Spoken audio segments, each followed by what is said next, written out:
All right, cool. Check this out. I'm so excited. I got all my parts. Look at this. I got all my circuit boards. That is so cool. I feel like a little kid again. I got my my diodes, all different values, which is good because I'm going to need an assortment.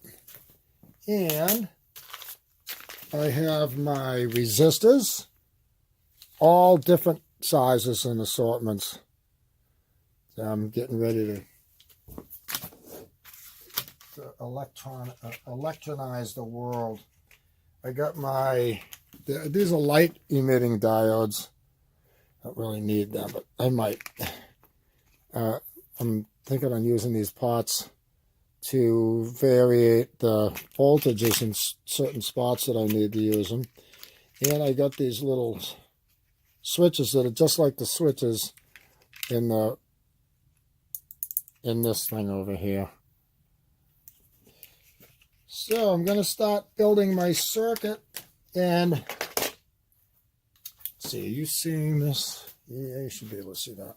So I'm going to take one of these skinny ones here. This is pretty cool because I got these standoff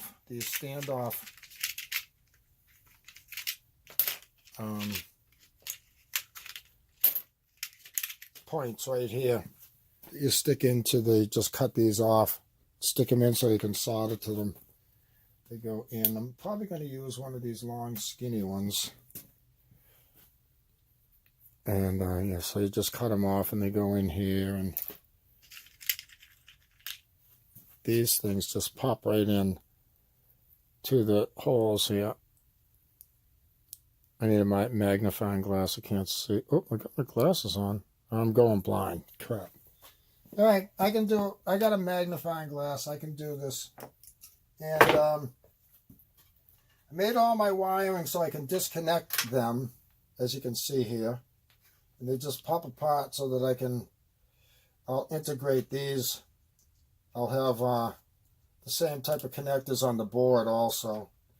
And my plan is to mount the new circuit board. This is the back of the circuit board. And on the other side is where all the transistors, resistors, and everything lie. And a million switches also. Look at that, fits right in there. Fits right in the crack. And I got my bucket right here with all my parts. I got these little standoff things like this. So I have to drill these holes out just a little bit bigger to get these screws in here. And then this will go through here to get it away from the board so that it doesn't short out on the metal. And that's going to go right in here. So once I make the board, then I'll get it attached to this thing, and it'll be out of the way of any electronics hitting it. Pretty cool, huh? Try to get this. Whoop. All right. Stop talking to yourself. All right, here we go. What I need to do is, I'm such an asshole. All right, I got a cool little bucket of spacers and screws and stuff like that. I'm just going to bump these holes out so that I can get this screw through here. So I'm going to take my trusty old 1/8 inch bit right into the hole it goes.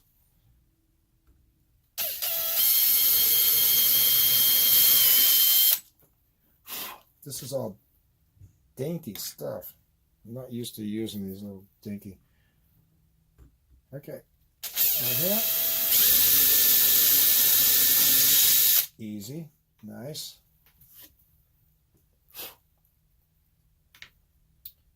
And this.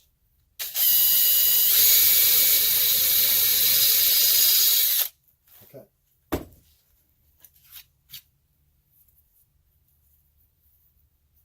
Beautiful. Unbelievable. All right, so Just wanted to make those holes a little bigger. Let's see how that, oh, that's cool. And then take one of these. So these are going to be my standoffs. These little boards are really cool. It's just got all these points where you can connect resistors and transistors together, and they solder right into these little metal holes. And then they got these in and out extension tabs on them. It's really cool. So then these spaces will go on here like this.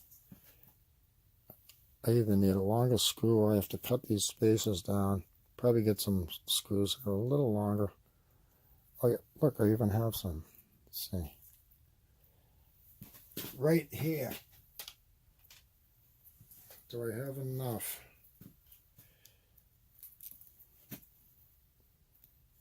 That's all right. We'll go right down to Welch's and get them. Look at that. I'm just kidding. I'm not in Vermont. All right, but look at that, huh? Oh yeah, come on, Ed. I'm coming to pick you up. We need to. We need to go down to Welch's. All right.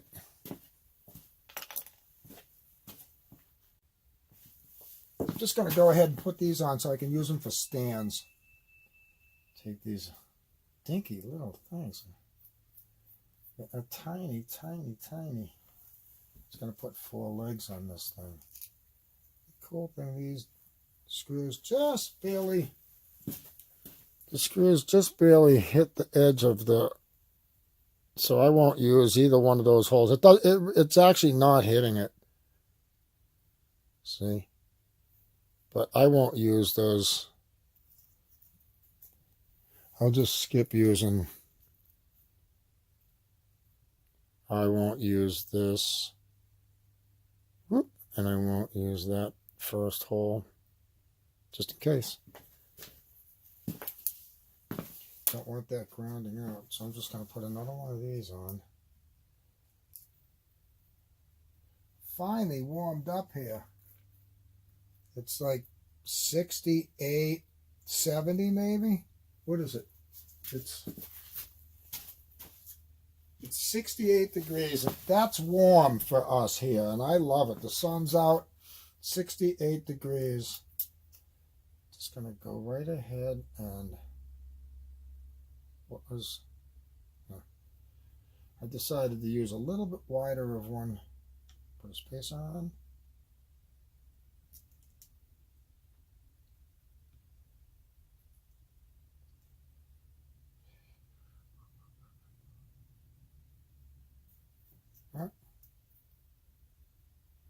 And the next one.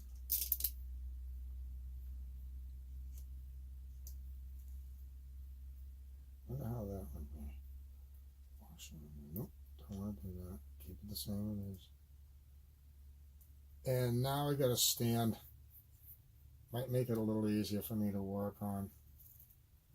Just hand tight these. Don't want to. Perfect. And then that's going to end up going right in here. Can you see that? Yeah, that's going to end up going right in there. Okay, that's how that's going to go. The good old Heathkit days. Yeah, so I think I figured out what happened. It was where the jumpers are in the right place. And when I was playing with it and trying to get it to where I wanted to, I would jump it at one of these. I would just, what I have is, let's see, what do I got? I just use this for now as a representative. So what I did was I can see these. It gets blurry when you get close. Come on, there it is. So what I did in the circuit to get this button, because these are like the buttons on the front of the, so you press it in, it gives it voltage and shuts it off. So it's just giving it a doink and turning it on. And every time you turn it, try to get this to focus right. Come on, there it is. So you see that little button? Sorry about the unfocusing thing. Come on. Anyway. So every time you push it, it makes another move. It sends voltage from these 2 points to these 2 points. So when I was playing with it to get it to go from bank 1 to bank 2, from when as soon as I turned the rig on, I wanted to do that without me having to press that. And so what I did was I bypassed these two things and I went like this. I went, dook. I went and touched it on it, and it moved it to bank 2. And what I didn't realize was, and so I figured, okay, I'll just jump that and it'll move it to bank 2. What I didn't realize is it needs to come back up off the thing to only move once. So keeping it on there, what it was doing is it was increasing the voltage and just freaking the circuit out. And it was really just a stupid mistake. I should have known it was going to do that. Anyway, that's how you... So, but I do have an idea how to do that. What I did was, when I got my... So what I did was I bought these Zener diodes. Dinky little things, look at them. And it's a diode. What a diode is, it's like a one-way check valve in electronics. This is different than a one-way check valve. This is like, still it's a one-way check valve for like 5 volts, 5.7 volts or something. And that's what the voltage is on the system. Over here, it comes in at 12 volts and then it gets knocked down to 5 because that's just the voltage where microprocessors like to work. So I got these 5.7. I want that much voltage to go through only.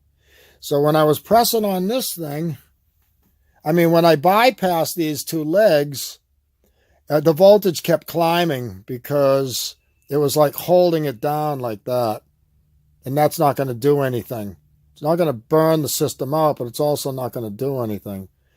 So that's what was happening, I believe. I don't know. I'm just making this up as I go along. Anyway, so this one, the cool thing about this is a Zener diode is, in the direction is toward the black ring. So it goes out, naturally goes that way. It lets the voltage go through. And then as the voltage builds up, it goes, like when the voltage gets higher than the 5.7 volts, at like, I think maybe a couple volts higher. As it starts building up the voltage, which is like holding the button down, this is a two-way, it's a multi-directional diode, which is kind of like diodes are made to only let electricity go one way. But if the electricity goes one way through this one, on any Zener diode, and the voltage gets too high at the other end, then it opens it up again and lets it go back through. And it acts, pretty much what it's doing is it's doing one of these without pressing it down. It's going doink, doink. So it goes doink. When the voltage gets up, it goes back up. So that's what I'm going to just make a little circuit. It's really not a complicated circuit. But I'm gonna hook this up in the same, in between the wiring that I already hooked up. And this is going to be in the, come on. That's very irritating having that not, because it's like, am I seeing right? So this is going to be hooked in. I'm going to show you. I made a little diagram of what I think will work. So I made this right here, this diagram. So it's pretty much acting like the electricity is going to do the switching, not a finger. The reason they have the buttons on there is because you got to go through like 15 banks. You got to press it 16 times. And you could even make a circuit like this to go, you know, if you wanted to move 2 or 3 times, you just do this in series and it'll go click. As soon as you turn it on, it'll go click, click, click, and then it will stop because that's the end of the circuit. So I only need it to click once in all of these buttons because I just need them to move like in the bank. I need to go from bank 1 to bank 2, so I just need 1 click there. I need it to go from regular to auto, so that's just 1 click also. So I'll put that in where that is. And I need it to go from no scanner to scanner 1. They're all 1 moves. So I'm believing this is going to work. And you see my ins and my outs in. I'm putting 100 100 ohm resistor in there just to soften the electric current from going through so that it doesn't spike. And this is the inside, and this is the inside, meaning this is where my my jumper would be, and this is, I'm going to call that unstable electricity, because as soon as you jump these, now it doesn't know what the hell to do. You're pressing the button down, you're holding it down. What it does is it goes through here nice and easily because there's some restriction, and it's going through here. And then what it does is it goes through the diode because it lets it go through because it's the right voltage. And then as the circuit starts building up voltage again, comes back here, goes back down through and clicks and shuts it off. And it's like pressing the button down once. The electricity, the voltage will do it on its own. So we're going to just see. I'm just going to see if that works. I think it will. I got to stay positive about this. This is going to work. I know it is. Now it's like, so I'm going to hook. I'll do that in a little bit. Just wanted to explain what I believed was the problem with this. And I will hook in between these things right here. I will put one of these circuits for each one of these guys. And then that should work. We'll see how it goes. So I cut a bunch of these off of I actually made this bigger. I was using this one right here. It's a little too small. I can fit this one in here also. And I can put all 3 circuits on it. And that way it's all on one card and not 3 different ones. And so just cut these posts up right here so I can hook my little doohickeys to it. Now this reminds me when me and Eddie were little, 8 years old or whatever. We were 6 years old probably, who knows, riding around the neighborhood pulling our wagon during the trash day and getting people's old radios and TVs and bringing all that junk home. My dad would have a fit at night. We'd have everybody else's electronics down in the basement. Me and Eddie would pull all the components off. It was easy to get the components back then because there wasn't circuit boards. Everything was hand wired. We would just take the resistors off and the radio capacitors and stuff like that and make our own radios to talk to our friends. And that's what we were doing when we were kids instead of doing our homework. Everybody was telling us, you need to learn how to spell. You need to learn how to talk. You need to learn how to do this. You need to learn how to act like a human, be regular. We were like, no, we'll be upstairs. We'll be upstairs learning how to change the alter dynamics of the hydrosphere. And we had this friend that lived up the road. I can't believe this. Like, when I think back about this guy, Paul Wyron, he was like, we were all like under 10 years old. This guy's making an electric chair. Me and Eddie could always get good information. This guy knew way more than us. He was trying to electrocute everybody in town. Me and Eddie were trying to make a spaceship to get the hell off this planet.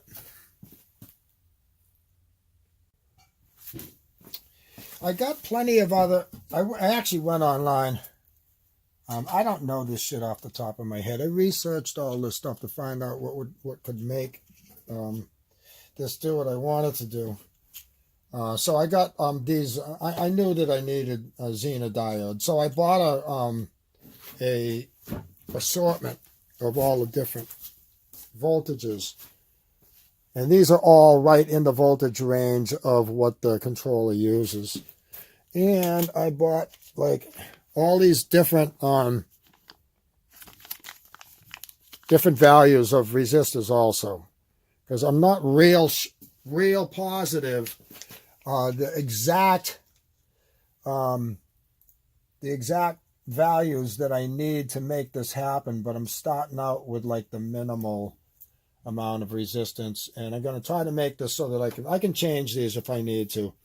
It's not going to disrupt, it's not going to screw anything up. It's just depending on the right values of the resistor and the diode together will make that how quick it happens, how quick the button clicks, because the resistor is going to give it the slowdown, and the backlash of the diode is going to do the shutting off. So it'll act like that. I might have to change the value, but I'll just do it a little bit at a time if I need to.